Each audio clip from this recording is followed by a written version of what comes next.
Imagine you're at a barbecue, Swan Park. Someone takes a picture of you. Later on, you see that picture. Hey, wait, I don't look like that. I'm not that old. I'm not that fat. But in my head, I looked much better than that. I have to conclude, I have to be honest and say that that picture is how I might appear to others, good or bad, regardless of what I think in my head. Tonight, you're in for a treat. I'm going to give you that Swan Park barbecue photo of how people around the world look at the United States. I'm going to continue to refer to the Swan Park photo of how the world sees us. It may not be how we perceive ourselves, but it's how others perceive us. Part of wisdom is knowing how others perceive you. So I hope that this is going to be interesting. As Ann said earlier, let's hold the questions to the end. I've got a lot of ground to cover. Put on your seatbelts. Here we go.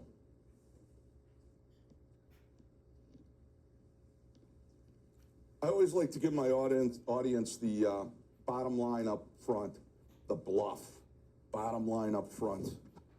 And that is, America is great because of its economy. You should be optimistic. The only real threat America has is self-harm.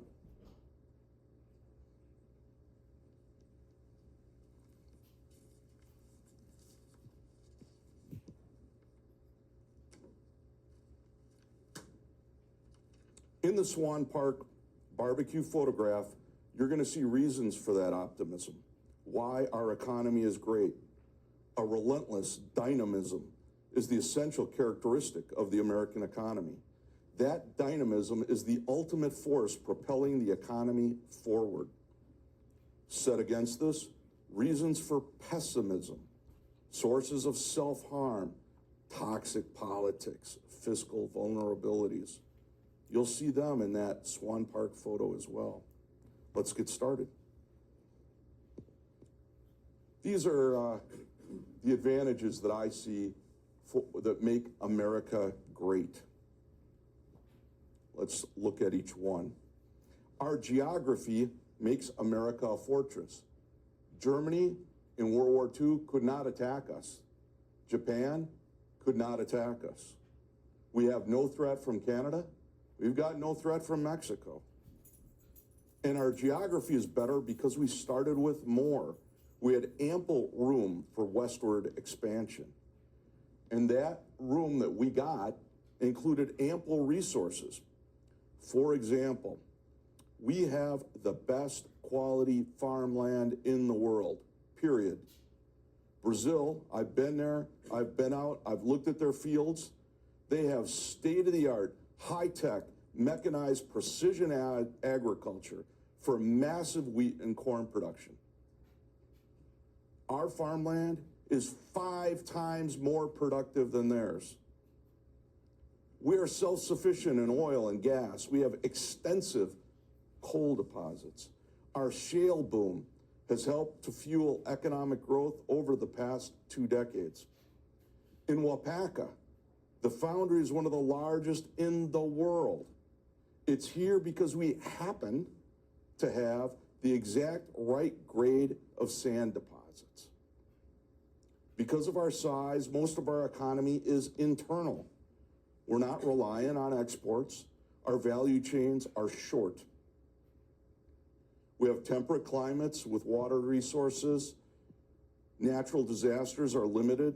We don't have mass famine. We don't have mass droughts. We don't have mass floodings. To cite one example, if California were considered a country, its economy would be bigger than Britain or France.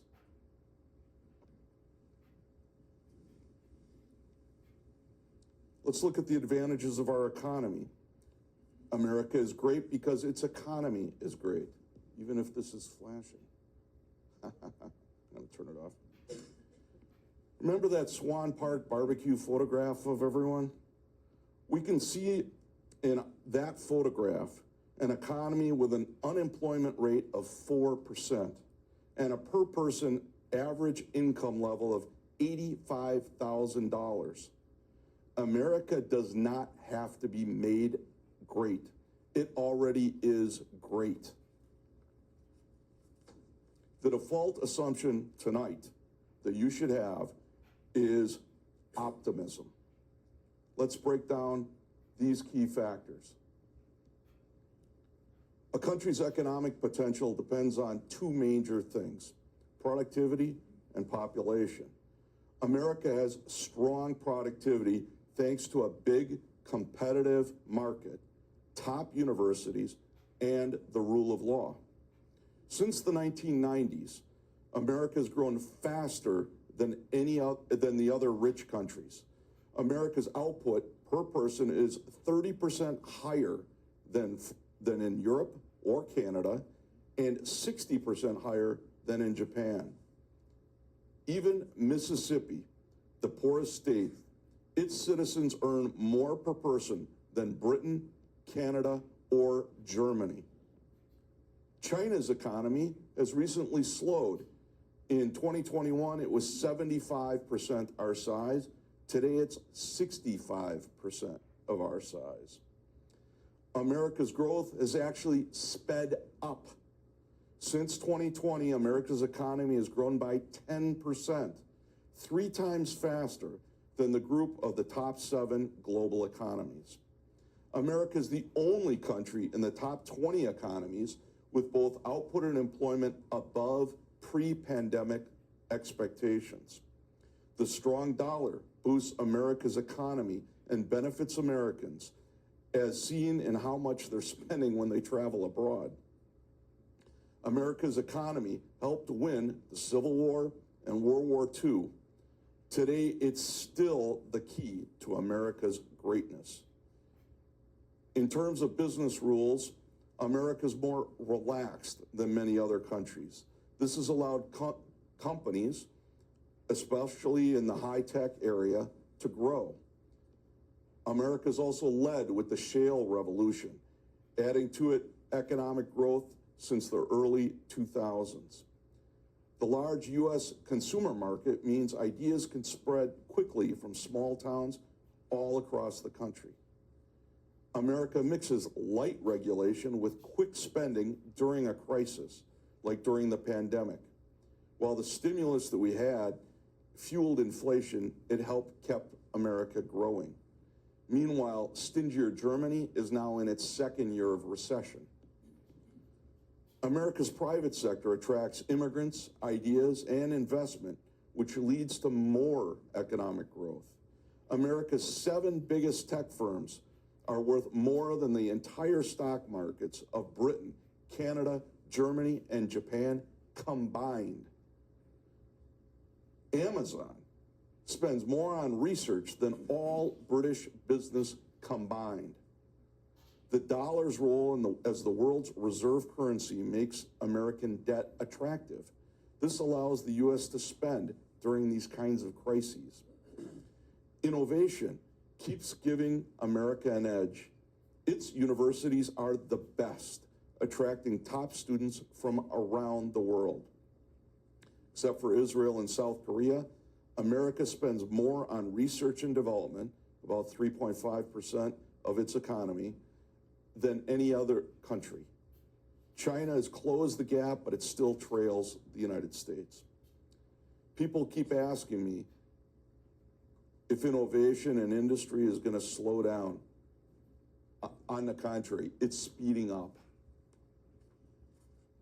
Let's turn to look at democratic systems. We have the rule of law. We expect people to honor contracts, to have fair elections, to keep their word, to follow the Constitution. The career civil service are the regular federal government workers. These are the guys at the post office, the guys that run the national parks. They're a group of government workers who are hired because they know their jobs well and because they do it without regard to who their boss is. They're selected based on merit and they're usually exceptionally good at what they do. In a lot of countries, they have the spoils system. They put people in jobs because they are a member of a political party or a family connection. We've not done that since the 1880s. Our career civil service, like our diplomats, our military, are competent, nonpartisan, and loyal to the country. They're the envy of the world. We have freedom of speech. We have decentralized systems like states, counties, and cities. We have checks and balances between the president, the courts, and Congress. Within Congress, we have checks and balances between the House of Representatives and the Senate. Skip that one.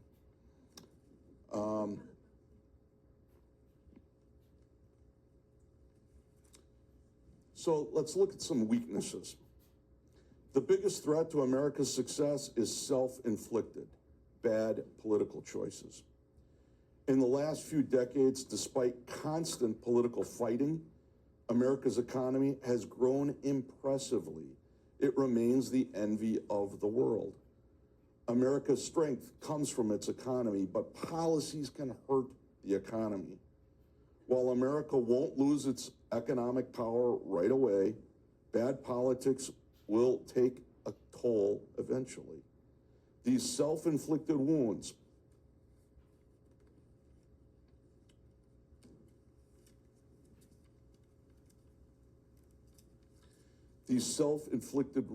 are going to be hard to fix. We need to try to avoid that corrosiveness to keep America strong. So let's get into it. Income disparity. It's the way we can hurt ourselves. From the outside, it looks like a small group of America's wealthiest. Over here. That small group hold most of the country's wealth. Jeff Bezos, Mark Zuckerberg, and Elon Musk have more money, those three men, than the bottom 50% combined. Fewer than 1,000 Americans are billionaires. They have the best health care. They own yachts, islands, private jets. They send their kids to the top colleges in the world and even travel into space. And their wealth keeps growing and expanding. The three of them together are worth $1 trillion. Meanwhile, 60% of Americans live paycheck to paycheck. 85 million are uninsured or underinsured. 60,000 Americans die every year because they cannot afford medicine. This is a self-inflicted wound. It hurts our economy. It's not what the founding fathers imagined. There's many causes for that wealth disparity. Let's look at two of them. Antitrust. Monopolies are causing the biggest wealth gap in 100 years. Today, there's just 5 giant banks on Wall Street. In 1980, there were 12 airlines. Today, there's 4. A few big companies control most of the entire pharmaceutical industry. 4 companies handle all meatpacking. Over the past 50 years, corporate giants like Amazon have grown while labor unions have shrunk. This power shift has led to a huge income and wealth inequality, corruption, and the neglect of the working class. 50 years ago, General Motors was America's largest employer. At today's rates, GM workers made $35 an hour, and they had a say in their working conditions. Now, Amazon and Walmart are the largest employers, but paying much less and often exploiting their workers who have little power. GM workers in those days had strong unions, representing more than 1/3 of America's workforce. Today, only 6% of private sector workers are unionized, which gives them little pressure on companies like Amazon and Walmart to improve conditions. Corporations have pushed for lower taxes and demanded tax breaks from states to set up businesses. They've also used trade deals to outsource jobs, leaving many blue-collar workers stuck with low-paying, stressful warehouse and delivery gigs. Now let's talk about racism. From a global point of view, it's clear that white families, on average, have 8 times the wealth of black families. Centuries of racism, including slavery, segregation, and discrimination in housing, jobs, and politics, caused this inequality. This leads today to shorter life expectancies, worse health care, and lower education for black Americans today. It's never been a level playing field. Some tonight may not want to hear that income disparity in America is linked to race, but from the global perspective, it's clear. This brings us to well-being and healthcare. A key measure of a country's success is whether its people live long, healthy lives. In this area, America is falling short. In 1980, Americans had the same life expectancy as Europeans. Today, Americans live 3 years less. This is due to obesity, opioids, guns, and unsafe roads. But even older Americans are doing worse. In 1980, a 60-year-old American could expect to live a year longer than a 60-year-old European. Today, it's the European that's going to live a year longer. Mental health is another issue. 20% of Americans have a mental health condition at any given time. 20%. 59 million have a mental illness. 47 million suffer from substance abuse. America does not do enough to help them. Americans also pay the highest prices in the world for prescription medicine, sometimes 10 times more. Our healthcare system fails to provide cost-effective care. America's politics on homelessness are failing.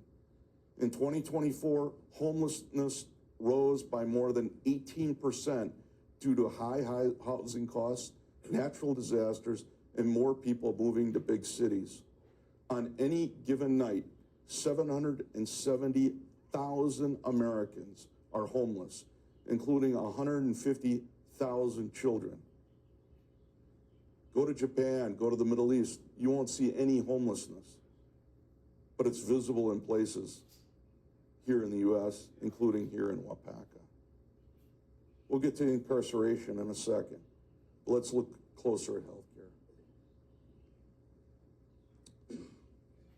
This chart compares how much of America spends compared to other countries. The blue line is how much it costs. The red line is, or the pink, represents life expectancy. Don't get hung up on the detail. The bottom line is we spend more than twice the amount of anybody else, and our outcomes are not any better. The United States actually performs worse in some key health metrics like life expectancy, infant mortality, unmanaged diabetes, and safety during childbirth. Despite what you've been told 1,000 times, we do not have the best health care in the world. Jeff Bezos, Mark Zuckerberg, Elon Musk, they get the best health care. The average American does not. German health care is much better on average compared to ours, and they spend half as much. There's more bad news. Our tax code puts healthcare costs often on employers. Our Chinese, Asian, and European competitors do not have that cost. That undercuts U.S. competitiveness in global markets. Ironically, it was the so-called business-friendly Republicans who pushed privatized healthcare, which has shot up our costs, lowered results, and decreased our global commercial competitiveness. I understand that this audience may not want to hear that message, that a national healthcare system is more efficient, less expensive, and lifts commerce. But from a globalized perspective, Those are accepted facts. Think of that Swan Park photo. You may not have thought of us being this way, but that's how others see us. How does that affect families? Medical bills are a major cause of bankruptcy in the United States. They're 40% of all bankruptcies. Comparing us to the world, you see Australia has a couple cases, Britain has a couple, Canada's got a couple more. We're the outlier. This is unimaginable to people around the world that you would go bankrupt because you got sick. Incarceration rates also do not look good for the United States if you're looking at America from the outside. The 10 worst countries in the world for jailing the highest levels of their citizens. The U.S., it's not the worst, but it's on this list. You don't want to be on this list. You don't see any developed countries on this list. Canada, Europe, Japan, South Korea, not Mexico. The United States has about 1.8 million inmates in adult facilities. So how do you read this chart? This is based on 100,000 persons, okay? Roughly the size of Green Bay or Kenosha. And how many of those would be in jail in one of those places? 531 in Green Bay, 531 in Kenosha. That's the 6th highest rate in the world. Why does this matter? Mass incarceration dehumanizes poor people and minorities. It damages already marginalized community. It often jails people for small offenses like marijuana. Data show that the high incarceration rate does not increase public safety. Evidence around the world show that locking people up does not reduce murder, rape, or gun violence. Capital punishment does not reduce the murder rate. So locking up a large percentage of your people doesn't work. It doesn't reduce crime. Those are facts. Mass incarceration can lead to prison overcrowding. That increases health risks and decreases psychological well-being of those inside. If you incubate a virus variant in an overcrowded prison, that virus will come and get you. Locking people up is also criminally expensive. We spend a fortune to lock people up.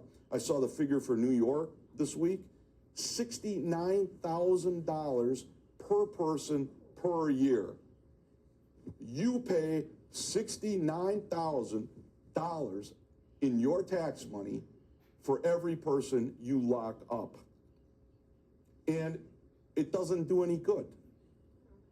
This is the list of the 10 worst countries. We don't want to compare ourselves to Cuba or El Salvador, okay? So let's look and see where the U.S. and where Wisconsin fall in compared to our peer class.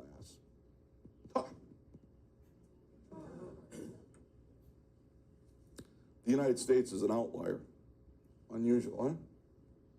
This is not without the cost, trauma, and dysfunction. From a global perspective, this makes America look like a police state.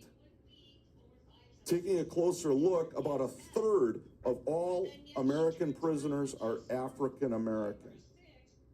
They're only 13% of the population.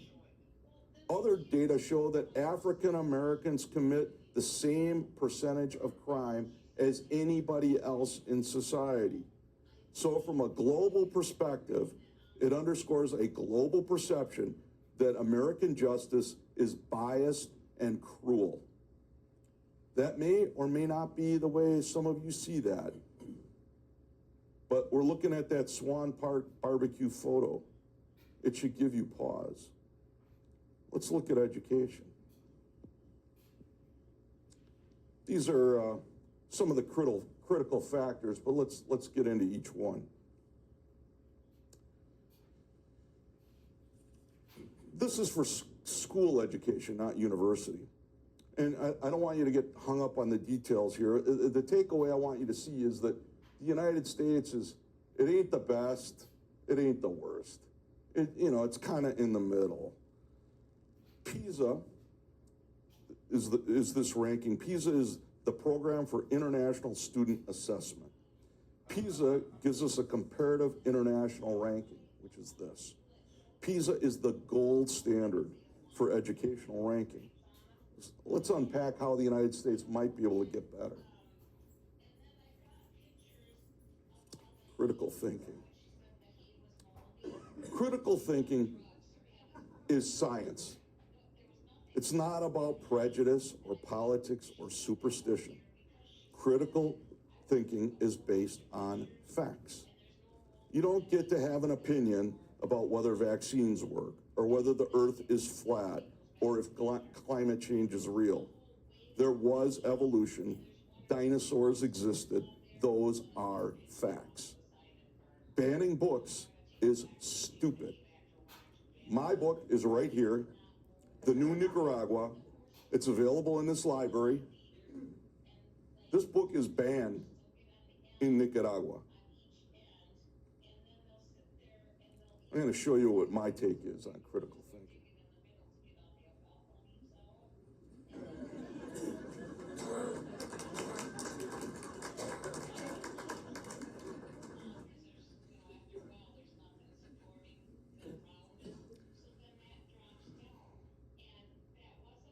Remember, America's great because our economy is great. And part of the reason for that is we have best-in-class universities. Universities are the engine room for innovation. And that means jobs in Wapaka. It means higher salaries for you. It means making sure that we still have Social Security and health care. But there's a flaw in our universities. In the 1970s, we stopped making universities nearly free. Instead, to pay for tax breaks, we decided students should pay for their own education. The student loan industry was created and then boomed.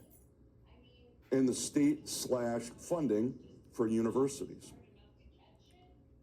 That decline in state funding has taken a toll. As governments have promised tax cuts, universities get less and less every year. In the 1990s, when I worked at the University of Wisconsin, the chancellor stopped calling the university state-supported. She called it state-assisted. Since then, the UW even now gets a lot less in public support than it did even then. This is a crisis. That cut in funding is combined with another big problem in education. The cost of that university education has ballooned way faster than inflation. Our universities are now the most expensive in the world. Here's a rack-up of some of our global competitors and how they see us. But remember, these are a comparison of us against the ones that charge tuition. The following countries, it's free. Brazil, Chile, the Czech Republic, Denmark, Estonia, Finland, Germany, Greece, Hungary, Iceland, Ireland, Latvia, Luxembourg, Mexico, Norway, Poland.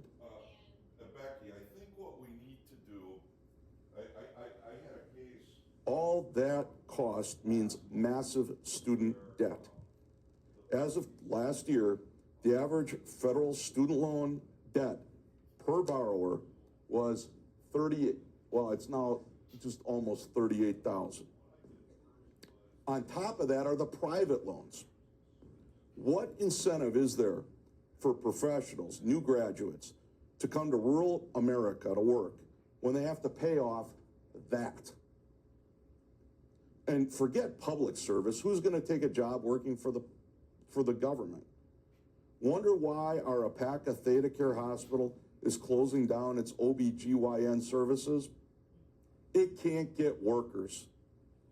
As of last year, Americans collectively owed $1.8 trillion in student loan debt, held by 43 million borrowers. Let's compare that with our financial crisis from 2008. In 2008, the government used federal money to bail out banks, the auto industry, and other sectors. That was $4 trillion, roughly 2 to 3 times as much as all student debt combined. So canceling student debt is financially doable, but working level new graduates do not have the political pull that billionaire plutocrats have, nor the pull that the Wall Street banks have. So students get no help, Wall Street got the help. That may be another message that this audience does not want to hear, but from a globalized perspective, the Swan Park photo, I have to tell you, this doesn't make a lot of sense. Remember, it's the economy that makes America great, and our universities provide the innovation that creates jobs and investment in Wapaka. That pays your Social Security, it pays your Medicare. If we want OBGYN at ThedaCare, we have to care about our economy. We have to find ways to help the next generation get a college education.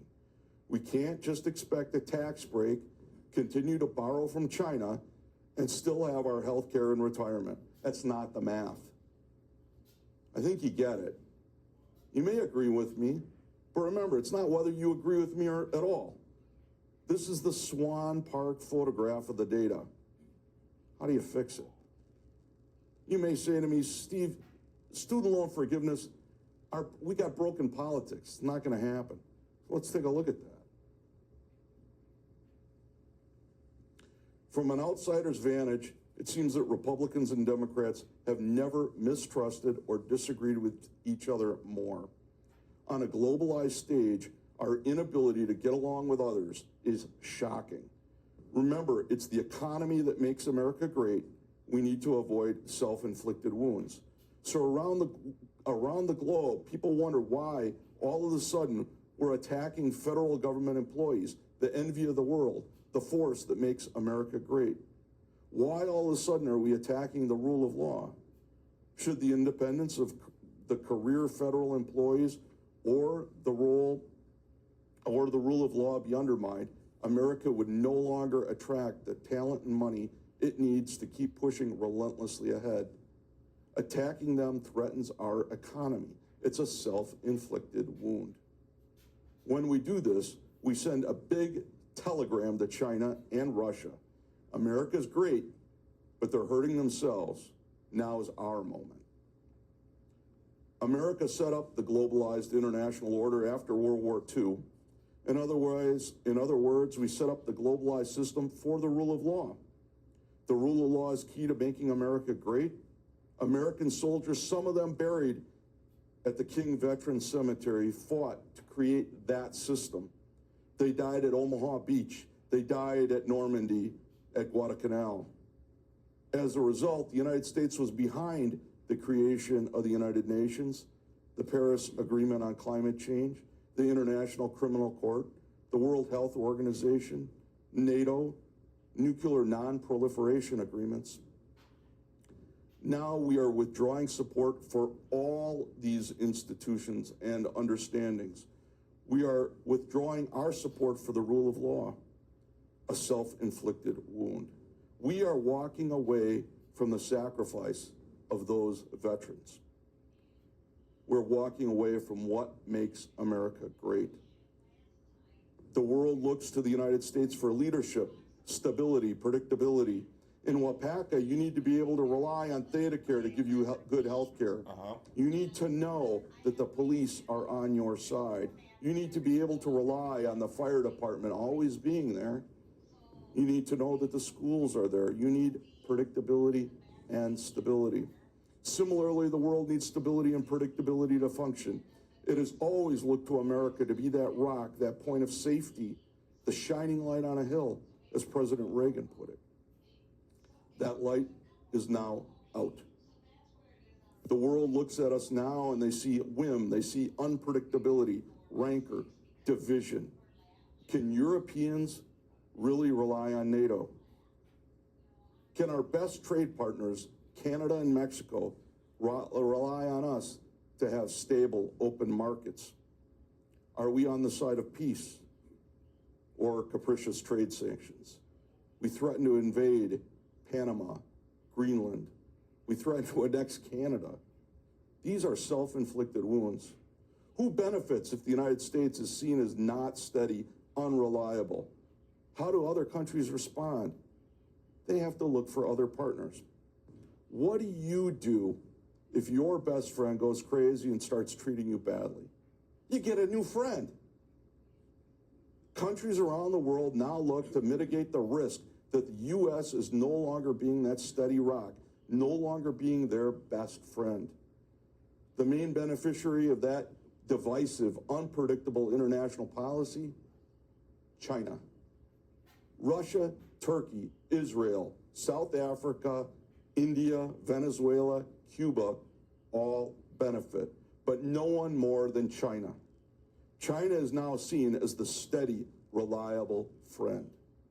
That is a gaping, self-inflicted wound. Again, I know that this might not be what this audience wants to hear from me, but as the world looks at America and they look at that Swan Park photograph, that's what they see. The more erratic and unpredictable we behave, the more unreliable we are, the less we partner with other nations, the more they distrust us, the more they look for new friends. China and Russia are there with open arms. We won World War II because of our economy. We won the Cold War because of our economy. For the past 60 years, on a bipartisan basis, America has supported the rule of law and a globalized system. For 60 years, America has been that predictable friend. Not anymore. Self-inflicted wounds can take away American greatness and hand it to China and Russia. That's our inability to get along. Let's look closer at a few other additional factors that are these here. Citizens United. It's a 2010 Supreme Court case. In a nutshell, it says companies are people. People have free speech, so companies get unlimited free speech. This gave companies unlimited access to buy elections under the guise of free speech. Note that under the Constitution for more than 200 years, companies were not persons for free speech, so they never had that right.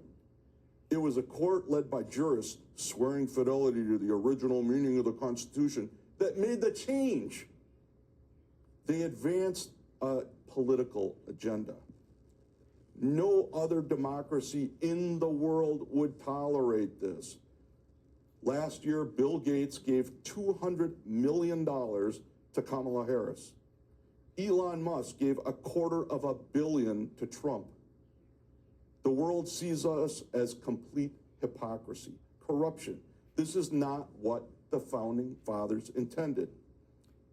If unlimited political manipulation and money were not enough, we have another pernicious illness in our democratic system: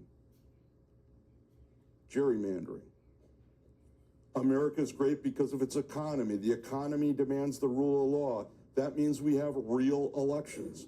But from an outsider's perspective, do we really have elections that are fair and respect the rule of law? Do we have one person, one vote? Almost 2/3 of Americans really have no effective voice due to gerrymandering. The districts are rigged. Democrats in Wisconsin get most of the votes, and yet representatives are majority Republican. In Illinois, it's just the reverse. It's the Democrats who steal from the Republicans. Here in the state, the Wisconsin Supreme Court threw out the crazy maps that we had. The Republican legislature then came up with better maps that still favored them. Wisconsin Governor Evers approved the new maps. Why on earth he did that, it's anyone's guess. I'm thinking he was just so ground down, he felt he just had to do it. Around the world, people scratch their heads to try to understand why we undercut the rule of law and rig our own elections. Do we not know America is great because of our economy? We preach the rule of law around the world for our own economic benefit, and we expect others to also respect that rule of law. From their viewpoint, looking at that Swan Park barbecue photograph of all of us, this is American hypocrisy. It is a self-inflicted harm. Let's look at a couple examples of those crazy maps. Here's Wisconsin. This is the Senate, so it doesn't look quite as bad. The House is crazier, but you can see some changes. I like the one from Illinois. This is a congressional district that the Democrats rigged. Illinois is the most aggressive Democratic gerrymander in the country. It's reduced what the Republicans should have had 5 seats. They got 3. Think of yourself as one of those global outsiders. What do you conclude? Here's Indiana, the opposite way. Republicans sealed a 7-2 edge in Indiana's congressional map by turning a closely contested seat in Indianapolis into a safe GOP district. It's not the rule of law. What kind of signal does that send around the world? If you're in a gerrymandered district, the general election doesn't matter because you're already guaranteed to win if you're the candidate. So it's the primary that matters. In the primaries, the most extreme candidate, Democrat or Republican, is the one that fires up the base and gets out the vote. The extreme candidate then automatically goes to Congress. Wonder why compromise in Washington is tough? If you want to fix Congress, get rid of corporations buying elections and get rid of state gerrymandering. Then vote for candidates that make sense. Not the loonies, not the felons, not the liars. If we get rid of Citizens United, get rid of gerrymandering, we'll be able to vote for candidates that will keep America great, respect the rule of law and the Constitution, give us stability and predictability, partner with our allies, and value all Americans. That's what makes America great. Ask Mike Gallagher why he quit being our congressman. Ask Reed Ribble, our congressman before him, why he quit. They were both centrists, but the system favors extremists, the iconoclasts, the loonies. Let's turn to the debt issue.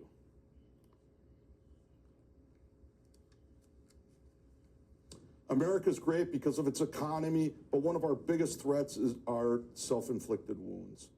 The rule of law is our key strength, and if we weaken the rule of law, we weaken American greatness. One of those risks, the debt ceiling.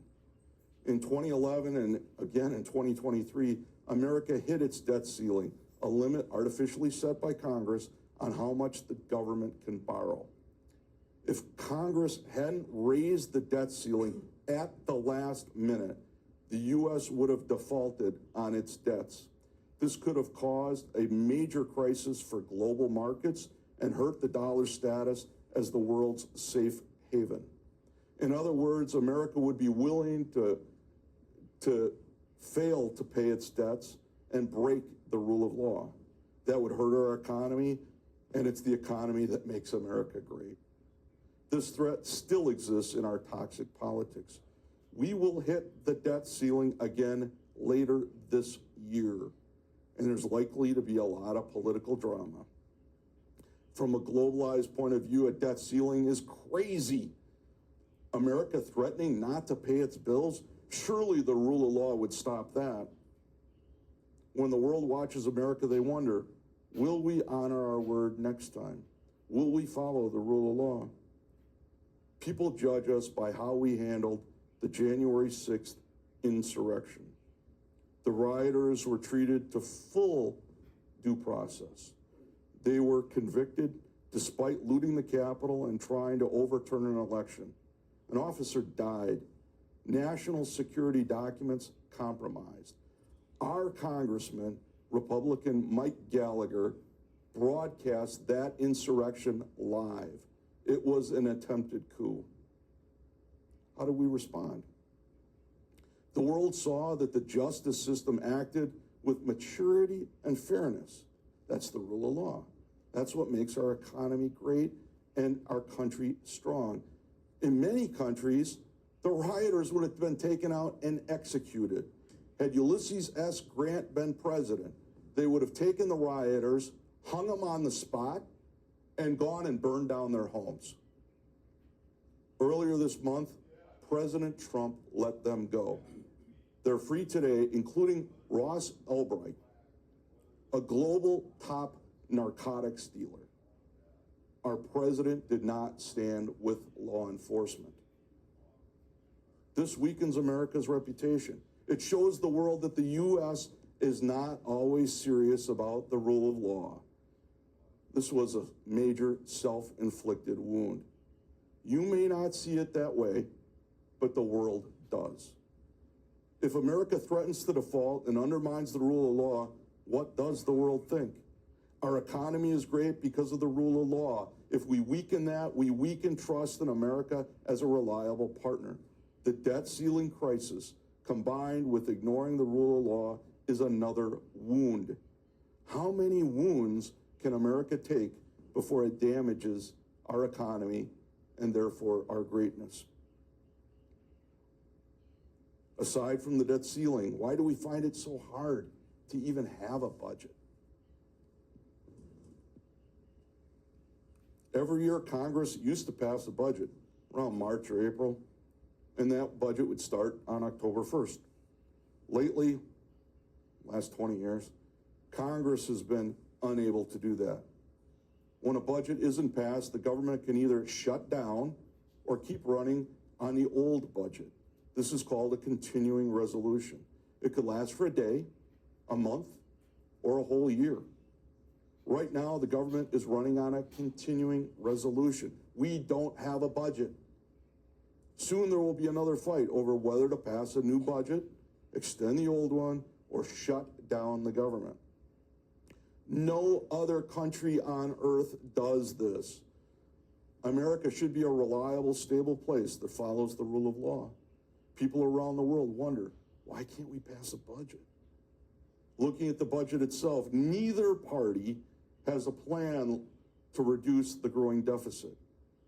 The debt is at levels usually seen only during major wars or major recessions. Right now, the debt for every single person in this room is $107,000. Every one of you, every American. Newborn baby, you're in debt $107,000. America's great because of its economy. So how does the debt, your debt, affect the economy? The simplest way to measure a country's financial health is to compare its debt to what it produces in a year. Right now, our debt is 99% of everything we produce. Imagine if you owed so much that you had to go a whole year without spending anything. No food, no car, no housing, nothing. No medical care, just to pay off your debt. That's called the debt to GDP ratio. In 2007, before we bailed out the banks, it was 33%. Now, after that bank bailout, after COVID, it's 99%. In 30 years, with the new tax cuts that have been proposed, it will be 160%. America's economy is what makes it great, but we're holding it back with debt. The debt is being used for tax cuts and government entitlement spending. We're spending now, borrowing from China, and leaving the bill to future generations. Meanwhile, the world wonders how America can keep spending like this. We are undermining the very economy that makes America great. It's a self-inflicted wound. Where does all that money go? Mandatory spending is what you have to pay. You see it here. Interest on the debt, Social Security, Medicare, Medicaid, and other similar programs. You have no choice. Discretionary spending is what you can choose to do. Like in your house, mandatory spending would be like your housing, your food, your utilities. Discretionary spending would be like, you know, going out to eat or buying a brand new car, maybe a vacation. For the government, mandatory spending is the things it has to pay. Most of the government's budget goes on mandatory spending. You can see that, right? 90%. 10% discretionary. So from a globalized point of view, they see when groups like AARP say entitlements can't be cut. Democrats say you can't raise the retirement age. Republicans push for tax cuts, which balloons this. How does the math work? From a globalized view, the solution is clear. America is great because of its economy. A large budget deficit means that you have to do both, cut costs and pay off debt. You don't do that, we hurt the economy. To reduce the debt and balance the budget, we do need to do those things. But that means raising taxes. It means cutting Medicare, Social Security, and Medicaid. Without this, you will never balance a budget. You will only make the debt worse. Both parties avoid telling you this, but it's the obvious math to the rest of the world. Not fixing our finances is a self-inflicted wound. It weakens our economy. You can't promise a great America and tax cuts. Politicians say what you want to hear to get elected, but you're left with the bill, or rather your grandchildren's bill. Some voters are concerned about the deficit, but politicians avoid the hard truths. They promise cuts without hurting you. They want to focus on the small part of the budget that is the discretionary part. They say, let's cut the education department. Let's cut EPA. Let's cut foreign aid. Now you see the picture from Swan Park. If we keep entitlements and don't raise taxes, none of that matters. We're hurting our economy and the foundation that makes America great. Still not convinced? You think we can balance the budget just by eliminating the education department? All right, let's look. Education spending, if you can find it there, I put in an arrow, is a small part of the budget. Even if we cut out all federal spending on education, it's not going to fix the debt or the deficit. Most of the discretionary funding, most of it, goes just to the military. We spend more on defense than the next 10 countries combined. The U.S. military budget is 36% of all arms sales in the world. The U.S. spends 2.5 times what China does on defense. Here's something important. I'm just the messenger, don't shoot me. The Defense Department budget is to have a military. It's not to actually use it. If they want to use the Defense Department, they go back to Congress to get more money. That's called a supplemental. So if we use the military to invade Iraq and Afghanistan, or we want to use the military to police our southern border, it's going to cost more. We will borrow from China to do it. America is great because of its economy. Increasing our debt harms that economy. Do we want to borrow money from China and go further into debt to pay for military officers to pick up migrants? Neither political party has said they want to cut military spending. But as shown earlier, cutting discretionary spending, all of this, ain't going to solve the debt problem. Yes, cuts should be fair, They should be proportionate, but cutting discretionary funding isn't going to balance your books. America's greatness comes from its economy. The debt and the deficit weaken that economy. This is a self-inflicted wound. From a global view, the solution is to see that bigger picture. You may not agree with the Swan Park photo, but that's how the world sees it. How do we get more money? Let's look at that. Our tax system. Everyone in here knows what April 15th is, tax day. I don't need to lecture you about how unintelligible our tax system is. America's richest man, an immigrant, Elon Musk, pays between 0 and 3% of his income. His income comes mainly from Tesla, boosted by billions of federal dollars in support for the energy transition to cleaner vehicles. He also has SpaceX with federal corporate social welfare from NASA. So Mr. Musk earns his money at the public trough and pays little to nothing back.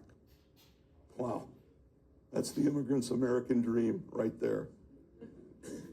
A typical household in Wisconsin earns $60,000 to $70,000.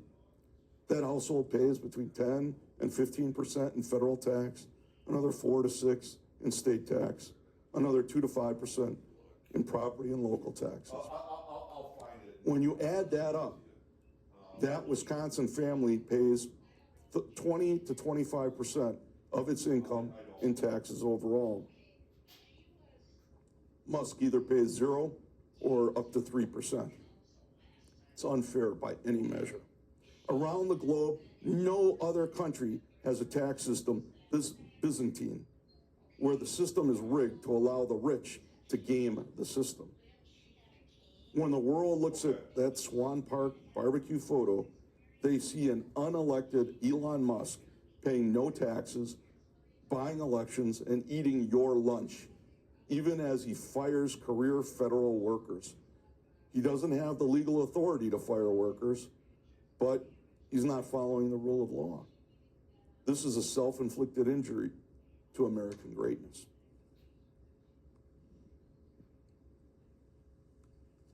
Imagine what the world thinks of America's culture wars. No one thinks violence in our society is acceptable. Sandy Hook, Columbine, Virginia Tech, Parkland, Uvalde, events like the 2021 Waukesha parade murders, the fatal shooting at the Christian school in Madison last December. These make people around the world shake their heads. Most gun owners agree that we need common sense gun control. What is going on? The war on women's rights is also strange from a global perspective. America is one of the few countries without a constitutional amendment that says women are people too. We tried to get one in the 1970s. It failed. In Afghanistan today, women's rights are not equal. Is that our model? Under Roe versus Wade, women had the right to an abortion, but only in the first trimester. The Dobbs decision changed that, letting states ban all abortions, even in cases of child rape, incest, or when the fetus isn't viable and the pregnancy would kill the mother. The rest of the world is moving in the complete opposite direction. Political candidates last year lied to the public that doctors were killing newborn babies. They pushed to take away more rights from women. They took advantage of voters not having critical thinking skills just to get your vote. Many of those people got elected. Self-harm to America. America is great because of its economy, and that economy requires all of its workers, not half of them. Taking away women's rights and health is a self-inflicted wound. The most troubling is the rise of anti-immigrant rhetoric, fueled by the president's promise of mass deportation. Immigrants have helped shape America, not just in Silicon Valley or on Wall Street, but across the country. After the COVID pandemic, many immigrants with limited education helped fill the tighter labor market, helping keep inflation down. A long, porous southern border may be controversial, but it has been an economic boost, growing the labor force and filling hard, dirty jobs that many native-born Americans avoid. America's economy is strong because it attracts great people, especially migrants. Migrants help make America great. If we harm them, it's a self-inflicted wound that could harm our economy. When I was a kid, I grew up in the Milwaukee area. The grandparents that lived on our street, they spoke German and Polish. In 1900, a quarter of the city of Milwaukee spoke German. All of a sudden, by 1941, people stopped speaking German. The German language newspaper, the church masses in German, it stopped. Why? People were afraid to speak German. They didn't want to get arrested. America imprisoned Japanese Americans for the duration of the war just because they were Japanese. Imagine today how Wapaka's Latino residents feel. They don't want to be picked up by police just for their race, like happened last week in Milwaukee. A family was picked up, arrested by ICE for speaking Spanish at Target. This family was born in the United States. They are citizens by birth, just like you or me.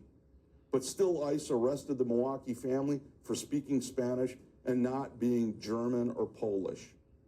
ICE arrested a baby. This is racial profiling, racial discrimination, unconstitutional, and literally anti-American. Other Americans have been picked up by ICE, in some cases where the kids are native-born U.S. citizens, but the parents are not citizens. ICE will go to the school and detain the kids. The parents come to pick them up. ICE then grabs the parents to deport them. ICE uses the American citizen kids as hostages to catch the parents. So families now have to decide whether it's safe to send their American children to local schools. Ask your governor, your senator, your representative, ask your new Wapaka school superintendent what they are doing so that U.S. citizen kids are not afraid to go to their school. Even local businesses in Wapaka have been struck by this hatred. The Latino market, 2 blocks from here on Main Street, has seen its customers evaporate. Most of their customers are other Latinos. They were the customer base. Now those customers, they're too afraid to go out in the street. They go to work and they go home. But they don't shop, they don't stop anywhere. Our president has made them afraid of you. Is that the America you want? The Nazis used Jews, socialists, the disabled, the Roma, and others as their scapegoats. The Nazis believed that these people were a threat to their country, so they eliminated them, the Holocaust. It was hatred for anyone not like you. In our country, fueling hatred and anger towards migrants and anyone not like you is a denial of the idea that all men are created equal. It has reinforced some people's belief around the globe that America is a nation of bigots and bullies. You may not see it that way, but that's the Swan Park photograph that they all see. Don't believe me? Foreign embassies in Washington now issue warnings about American racism and hatred towards their citizens living in America. That is how we are perceived.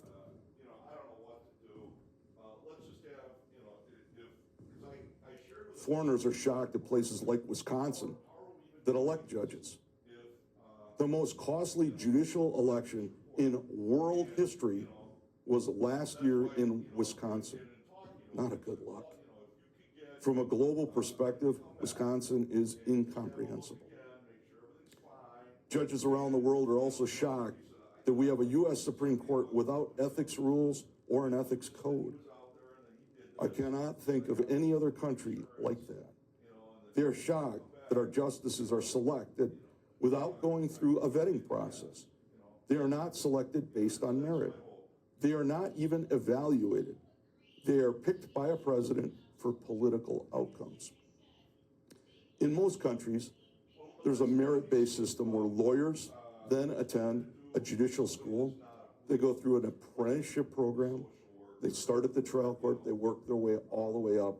And only the best get to be on the Supreme Court. They really wonder what the heck we're thinking here. Americans used to have a system for at least evaluation of judicial candidates. It was done by the American Bar Association using objective criteria. During President Trump's first term in office, his Republican-controlled Senate refused to consider outside evaluation criteria. I can't think of any other country that does that. And then finally, the justices get to sit there for life. Right now, the Republicans have a majority on the Supreme Court. With the new nominations expected in the next 3 years, President Trump is likely to lock up control of the U.S. Supreme Court until 2050. You might see something like that in North Korea, Russia, Cuba, but no other democracy has that kind of life tenure that I'm aware of. Most require retirement at age 60 from the Supreme Court. Climate change, it's a fact. Nixon's Secretary of Defense, James Schlesinger, I saw him on a Sunday morning talk show. He said, based on the science, based on the data we have, the world may be getting warmer over time. He talked about climate change and global warming in the 1970s. Today, we have left the Global Paris Agreement on climate change. Project 2025 from the Heritage Foundation has lined up the neutering of the Environmental Protection Agency. The world thinks it's bizarre that America doesn't believe in science. America is great because its economy is great. Climate change is an accepted fact, and it threatens the economy. America created a global system to collaborate for stability and predictability. That, in turn, favored the American economy. Denying climate change is a self-inflicted wound. It weakens our economy. America loses some of its greatness when it denies science.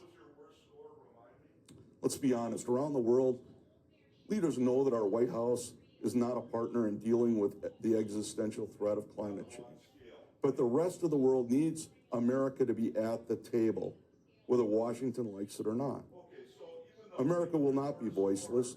The world needs an adult to represent America. California is our most important economy. It sets the standards in environmental law and practice. So if Washington is AWOL, the world will look to California.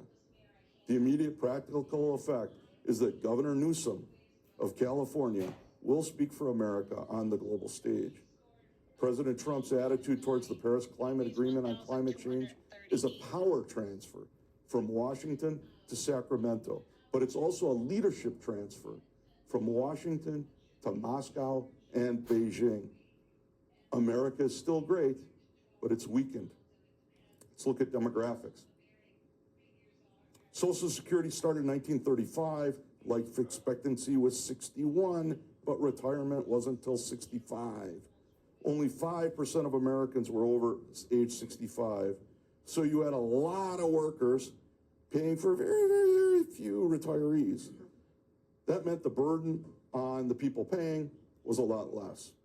Today, 17% of Americans are in retirement. 60 million people. That number is going up and up. Life expectancy is much higher, so people are living longer off Social Security. That was never the plan. Right now, an ever smaller group of younger workers is paying more and more every year to support the growing number of retirees, both poor and rich. Workers today are paying much, much more than the current retirees ever paid in the past. This is a huge wealth transfer from the ever-shrinking working class to the expanding elderly. As Americans age, the workforce is shrinking, and we need to have more workers. We may need to raise the retirement age to have more workers to make Social Security more stable and reduce the tax burden. It's the economy that makes America great, but as we've seen earlier, the economy, the federal budget, both show us we need to cut entitlement programs and benefits. One way to help that would be to increase immigration. More workers could boost Social Security and tax revenue. Even Donald Trump, when he's not focusing on expulsions, says America needs more skilled workers. He suggested giving green cards to foreign-born graduates of U.S. universities. From a global perspective, the options are limited. As Winston Churchill allegedly said, you can always count on the Americans to do the right thing after they've exhausted all the possibilities. The world's wondering if America will do the right thing before it's too late. It gets worse. Right now, we're deporting people who grew up in America, the dreamers. They went to school here, have jobs, they pay taxes. They were brought up here as kids. They only know America. But because they were brought here as kids, they're not citizens. We're deporting them while our budget is out of control, we can't find workers, and our aging population is draining the country's resources. Looking at this from outside, it makes no sense. Some confusing things. Here's some things that I hate having conversations about. The Cuba embargo, protection, TikTok. You travel overseas as a diplomat, they ask you, why is the United States afraid of TikTok? I don't know. I got to represent my country, so I make something up. But honestly, this is crazy. Now our president wants to send migrants to Guantanamo. The New York Times, the cost of running Guantanamo, $13 million per prisoner.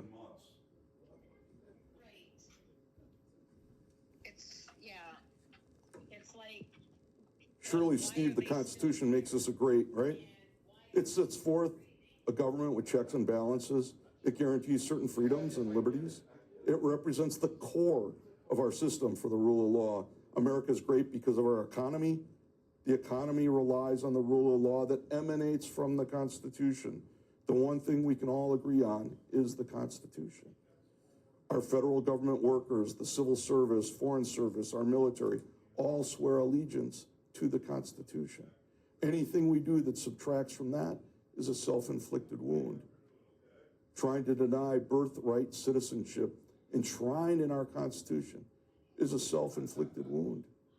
Trying to deny freedom of religion, freedom of speech is a self-inflicted wound. Going against persons for speaking Spanish when our Constitution has no official language. It's a self-inflicted wound. Our Constitution is great. We need to protect it, but more importantly, we need to follow it. America doesn't need to be made great. It is great now. Part of that is a predictable, reliable respect for the rule of law and our Constitution. Our military is great. Steve, Yes, we're going to be running out of time soon. How many more slides do you have? a couple. Okay, fast forward. Our military is great. It's the most elite fighting force the world has ever seen. But it may not be fit for purpose in a new era and fit for budget and fit for size. War has changed. We are good at conventional war, World War II, Desert Storm. But we are challenged now by a new form of war, non-conventional asymmetrical warfare. This is a type of warfare where one side is stronger, so the other uses guerrilla tactics like ambushes, hit and run attacks, so forth. Think about like the Viet Cong in the Vietnam War. In that sense, you have to ask yourself, what's the relevance of nuclear weapons? Ships, tanks, airplanes. Can new technology help us to be more effective and cut costs in that new reality? Of course it can. The United States currently spends $90,000 for every drone it uses. In Ukraine, they're using them for $500 or less. We can do better. The takeaways. America's great because of its economy. The greatest threat is self-inflicted. We have natural advantages. We have a relentless dynamism that drives our economy forward. Set against this, poisonous politics, fiscal frailties. Can we do the right thing before it's too late? We've been down before, we'll rise again. This is not the end of America. Tomorrow the sun is going to come up. Innovation is increasing in speed. Now it's your time to be active and be engaged. How do you do that? Be open to being wrong. When you're talking, you're not listening. When you're not listening, you're not learning. Read broadly, read newspapers, read the Washington Post, the New York Times, the Economist. Read newspapers from around the world. Don't just read our newspapers. Follow Al Jazeera, the BBC, France 24. I produce the Global Minute, which is available on all your favorite social media platforms.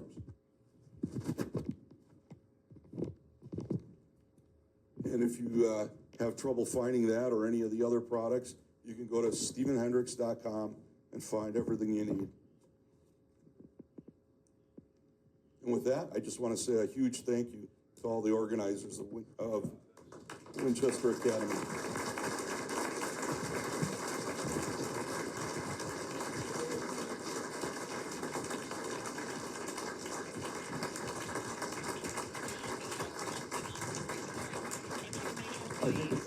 I think we're kicked out of here at 8 o'clock, so we have a couple of questions. We can probably stay a little later. If anybody needs to leave, you're welcome to do that. But raise your hand if you have a question. I'll bring you the microphone, and then everybody can hear your question. Or 9:30 after church at St. Mark's. Marcel, were you raising your hand? No. Wonderful. Thank you. Anybody else?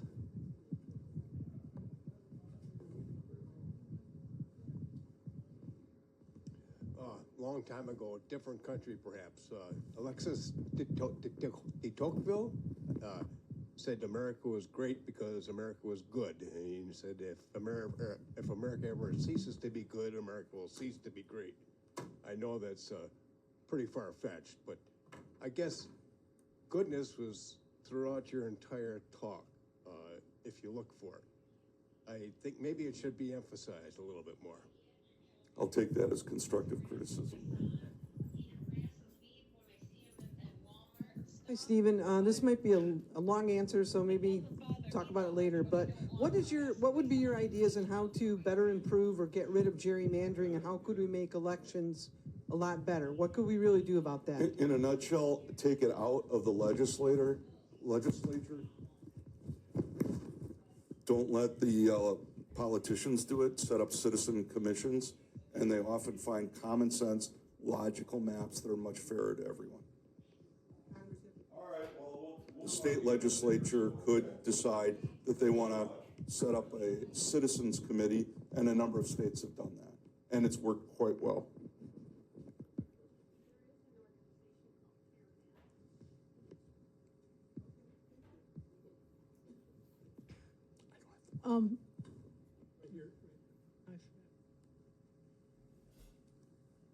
Can you give us your thoughts on U.S. aid? Yeah, it's been in the news, and obviously I have an opinion. USAID, the media is saying, oh, it's only 1% of the discretionary budget, so you're not going to get any savings there.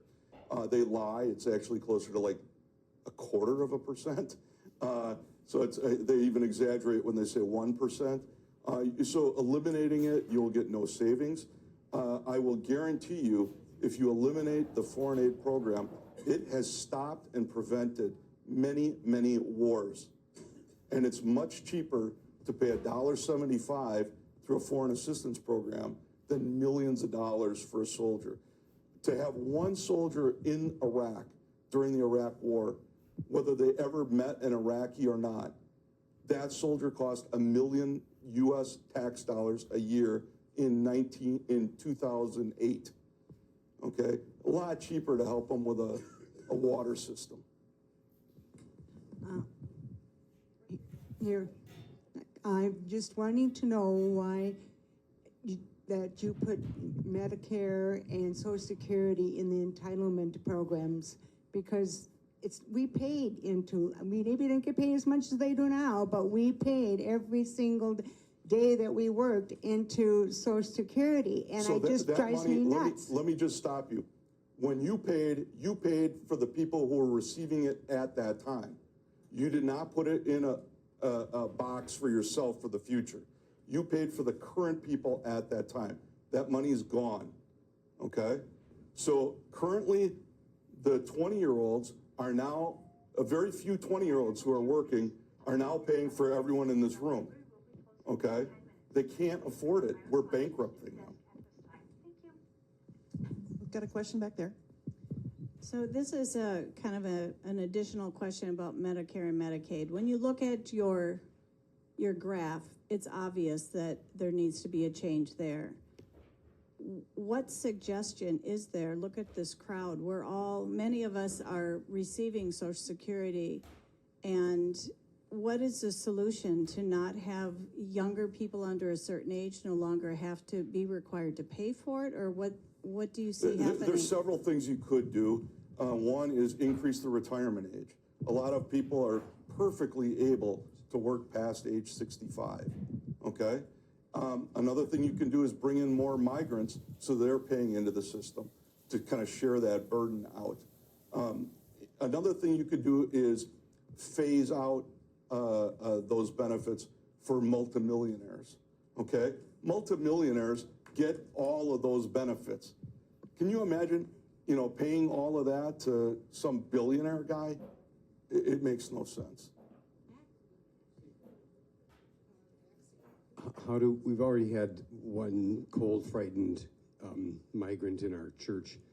How do we protect and support local migrants? Well, it used to be the churches were sanctuaries, and separation of church and state and freedom of religion meant ICE could not go into your church. Good luck with that now, okay? Seriously. Yeah, contact Julie offline.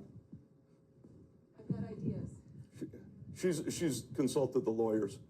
How does Elon Musk get to be in our government when he isn't even an elected official? The same way Donna Shalala got to be in Health and Human Services under Bill Clinton.